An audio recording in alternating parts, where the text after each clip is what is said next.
Grolandaises, Grolandais, bonjour. Mille excuses de bouleverser votre programme de fête de fin d'année. Mais l'actualité prime, avec cette nouvelle sidérante qui vient de tomber il y a juste quelques minutes. Le Père Noël est mort.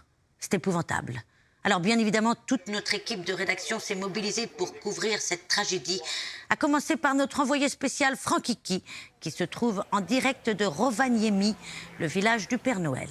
Francky, vous m'entendez ? Oui, Douli, absolument.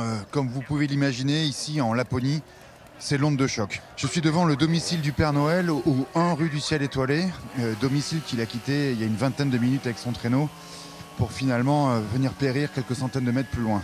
Quelles sont les premières informations sur le déroulement du drame, Francky ? Alors, les autorités penchent pour un banal accident de la circulation.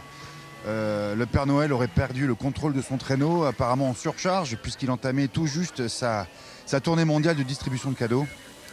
Ce qui est certain, c'est que le choc était une violence rare, puisque, comme vous l'entendez, les pompiers sont en train de désincarcérer sa tête coincée dans le fondement du caribou qui se trouvait juste devant lui avant le choc frontal.